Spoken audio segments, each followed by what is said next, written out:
al análisis y a esta hora nos esperaba Gerardo Ortega, economista. Muy buenos días, Gerardo. ¿Qué tal? ¿Cómo estás, Eva? Bueno, quería empezar este arranque de sesión preguntándote, sobre todo por lo que está siendo el tensionamiento en torno al precio del mercado del petróleo. Hoy vemos que extiende las ganancias y quería preguntarte cómo lo ves.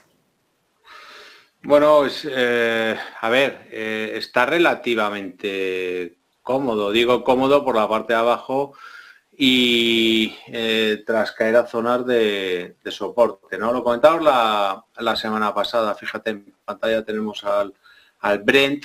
Siempre digo lo mismo, activos muy correlacionados, Brent, West Texas. Fíjate cómo lo que ha hecho ha sido caer estas últimas semanas a esas zonas de soporte tan sumamente relevantes. Cuidado que no se pierdan esas zonas. El mercado ha tenido varias oportunidades precisamente derivados de tensionamientos que no han llegado, no son del nivel del actual, pero sí que ha tenido oportunidades para irse al alza. Fíjate este gap semanal, fíjate este otro gap semanal derivado de los ataques terroristas de Hamas en Israel. Fíjate la ruptura de una resistencia de un año y con todo se nos ha venido abajo. ¿Qué quiero decir con esto? Pues que después de aterrizar más o menos en zonas de soporte, el mercado lo que hace es intentar, pues está volviendo esa primera resistencia relativa. Esa primera resistencia relativa que efectivamente si fuera superada, esa línea azul que tenemos en pantalla, la zona de los 81,60 dólares en el caso del Brent, en el caso del West Texas, no puede ser de otra forma, es la misma situación, fíjate. Estaríamos hablando en este caso pues de los 76,10 dólares. Si eso aconteciere, sí, tendríamos entonces inicio de fase de reacción o vuelta al alza, es decir, rebote del movimiento bajista que hemos visto, ¿no? Pero ha de pasar, digo porque tú lo acabas de comentar, la tensión es harto evidente y son a priori estímulos que podrán no gustarme, ¿no? A mí como persona o por la situación que se está viendo a nivel global, ¿no? Pero al margen de eso, desde el punto de vista técnico, estos son, digamos, alicientes para que pueda acontecer esos rebotes y de momento, claro, decimos, ¿se está recuperando? Bueno, estamos donde estábamos estos días atrás, ¿eh? Desde luego, si se superan esas zonas de resistencia, sí vamos a ver rebote, pero hasta entonces estamos soportados por la parte de abajo, pero topados por la parte de arriba. Mirando niveles, quería preguntarte sobre, a modo general, lo que está siendo esta apertura en Europa, movimientos de subidas, además pendientes de ese IBEX 35 al que se resisten los 10.000 puntos. ¿Cómo ves a los índices europeos que ahora pasaremos a la estrella de Wall Street?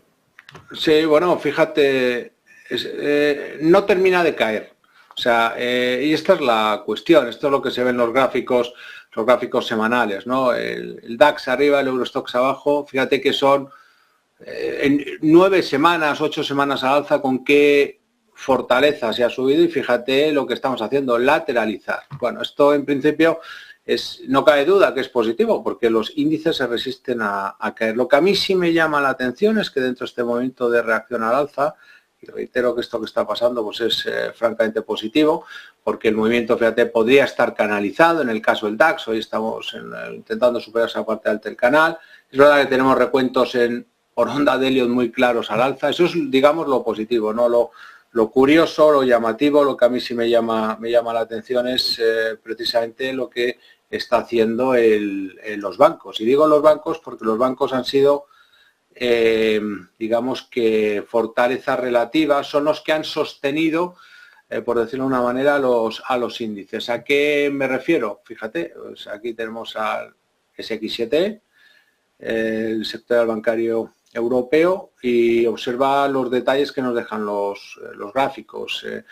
La última caída que se ha producido. ¿Es grave o no es grave? No, bueno, es relativamente grave. A mí lo que me importa es que superemos esta zona que está sombreada en amarillo. ¿Por qué?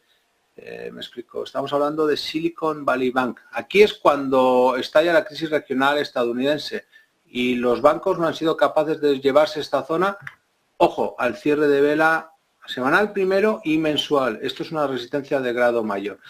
El problema que yo vería aquí es que los bancos que han sido fortaleza y han sostenido a los selectivos, fíjate cómo el DAX tiraba con fuerza y fíjate con qué tranquilidad los bancos han tirado al alza. Bueno, pues justamente en el momento que digamos que los bancos se han intentado llevarse esta zona, vuelven de nuevo esas divergencias. Lo que no querría ver es una segunda cresta aquí en velas diarias, ¿de acuerdo? Y que, por supuesto, los selectivos hicieran lo propio, porque se me alinearían a la baja. No ha pasado, es decir, esto a donde quiero llegar es que la situación, sin duda, es de fortaleza en Europa, pero a mí sí me llama la atención el hecho de que los bancos, bueno, pues estén mostrando pues una debilidad que no habían mostrado hasta entonces. Es más, 1, 2, 3, 4, 5, 6, este es el SX7R, 6 apoyos en unas bandas de medias que han actuado a modo de directriz alcista dinámica. Estamos volviendo de nuevo a las mismas. No le veo demasiado sentido volver, salvo que salgamos, como se suele decir, escopetados al alza y entonces nos alineemos ya con Wall Street y lo que está pasando allí, ¿no? Antes de preguntarte por otros protagonistas con nombre propio, quería seguir con índices, aunque al otro lado del charco, mirando a Wall Street, sí. Porque tenemos el S&P 500 que suma 2 récords consecutivos, 2 jornadas consecutivas, y la pregunta es si esto va a durar o cuánto necesita para consolidarse. ¿Cómo estás evaluando esos movimientos que tanto le han llegado, semanas le ha llevado a conquistar? Claro, tantas semanas, tanto como estamos hablando de price return, lo que sería el S&P 500. No, fíjate que supera los altos de enero 2022, es decir, estamos hablando de una resistencia de grado mayor. Hemos necesitado 2 años para llevarnos esta zona. Lo que no tiene demasiado sentido, esto es un mensaje que le lanzo con el máximo respeto a los inversores, no tiene demasiado sentido darse cuenta que el S&P 500 es alcista porque haya superado esta zona. Simplemente lo sigue siendo. Es donde yo quería matizar. Esto para mí es lo relevante. Y la pata que nos interesa es la que viene desde octubre precisamente del año pasado, que es el alza que estamos viviendo. ¿Qué es lo que a mí me llama la atención en el caso del S&P 500? No lo que está haciendo el S&P 500, sino lo que no está haciendo el Nasdaq, en este caso Composite. Y me explico. Fíjate que está a un 6% de sus altos de todos los tiempos. Y esto es una divergencia muy importante. Yo no conozco un mercado que no se haya girado sin una gran controversia. No estoy diciendo que vaya a girarse. Lo único que digo es que me llama la atención lo de los bancos en Europa y me llama la atención lo del Composite, que sí, que se puede explicar porque las 7 magníficos y todo esto. No discuto que no sea así. Fíjate el SOX, los semiconductores, cómo rompen altos también. O sea, el mercado está perfectamente, se está moviendo al alza. Lo único que pasa es que a mí me llama la atención lo que es anormal, y lo que es anormal es lo del Nasdaq Composite.